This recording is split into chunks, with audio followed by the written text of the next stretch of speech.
আজকের যে আলোচনার বিষয়টি সেটি হচ্ছে আমরা যখন লিখব দেবনাগরী হরফে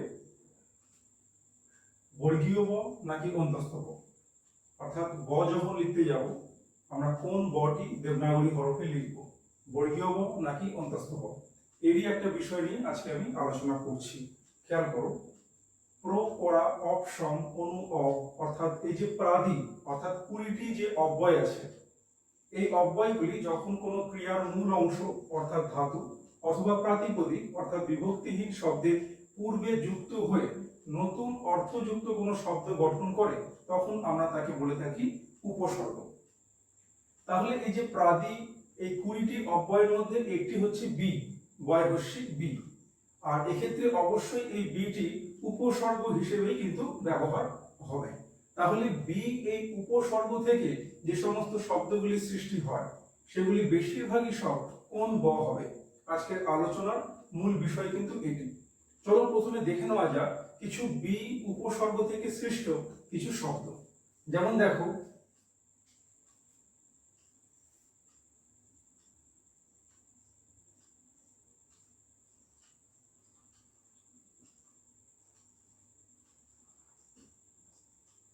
ব্যাকরণম, বি পূর্বক আ পূর্বক, ধাতু হচ্ছে ক্রি ধাতু, তার সঙ্গে লুট হচ্ছে প্রত্যয়। আবার দেখো, ব্যাহত,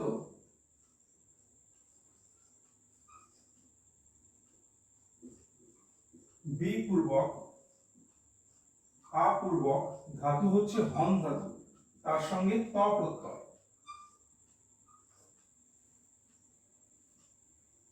আবার দেখো, ব্যাখ্যা, বি পূর্বক আ পূর্বক, খ্যা প্লাস অচ প্লাস টা। আরো একটা দেখো, ব্যুৎপত্তি, বি পূর্বক উৎ পূর্বক পদ ধাতু, তার সঙ্গে 3 প্রত্যয়।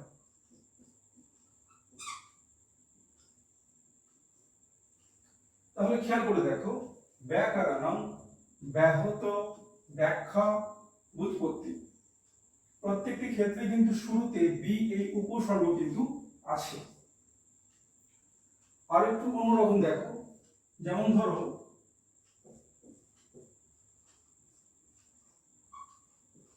বিকারাগার, বি পূর্বক, ক্রি হচ্ছে ধাতু, এটা ভাবে ঘম প্রত্যয়, ঘ ইয়া হসন্ত। আবার দেখো, বিহারাহা, বি পূর্বক, ধাতু হচ্ছে হৃ ধাতু, এটাও ভাবে ঘম প্রত্যয়।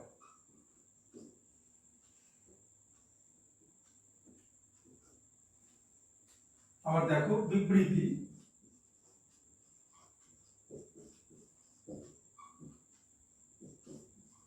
বি পূর্বক, বি প্লাস 3 প্রত্যয়। বিবৃতি মানে বুঝতেই পারছো বিবরণ, হ্যাঁ, বিস্তর কোনো বিবরণ এই অর্থে বোঝাচ্ছে। এদিকে ব্যুৎপত্তি, এটা একটি বেশ সংস্কৃত ব্যাকরণে এর তো প্রয়োগ হয়েই থাকে। ব্যুৎপত্তি অর্থাৎ বিভাগ অথবা শব্দের প্রকৃতি প্রত্যয় আদি যেগুলি হয়ে থাকে তাকে বোঝাচ্ছে। আমি আর কয়েকটা উদাহরণ দিয়েই মূল বিষয় আসছি। যেমন দেখো,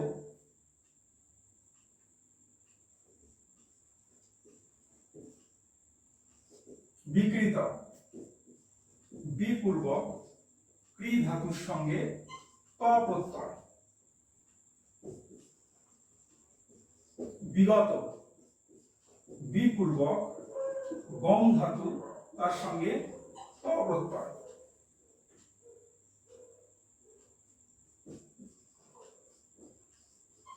বিজিত, বি পূর্বক জি ধাতু তার সঙ্গে ত প্রত্যয়। আবার দেখো বিস্মৃত, বি পূর্বক স্মৃ ধাতু তার সঙ্গে ত প্রত্যয়। বিশ্রুত, পি পূর্বক ধাতু হচ্ছে শ্রু ধাতু তার সঙ্গে ত প্রত্যয়। আরেকটি দেখো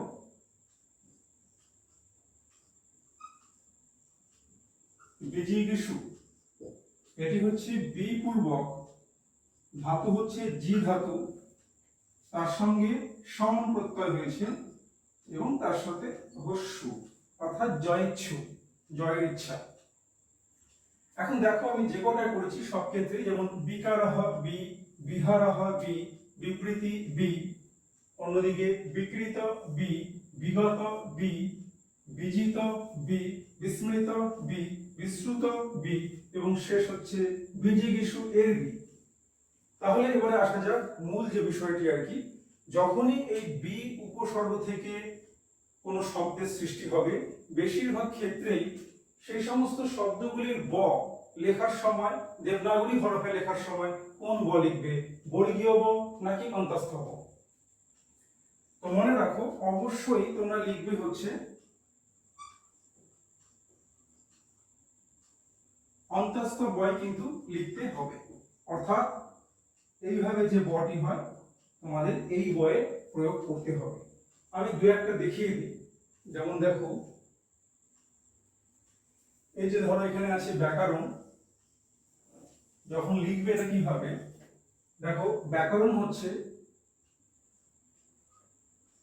বয়জফলা আকার র মূর্ধন্য ময় হস্যন্ত ব্যাকরণ। আবার দেখো ধরো বিকারহ,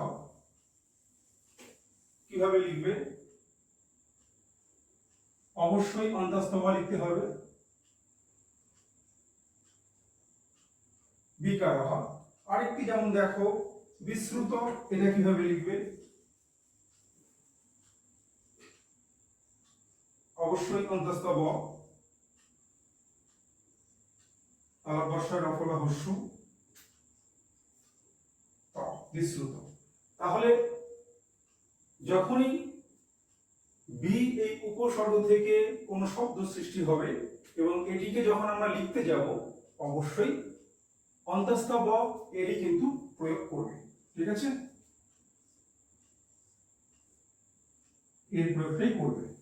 আজকের আলোচনার বিষয় এই পর্যন্তই।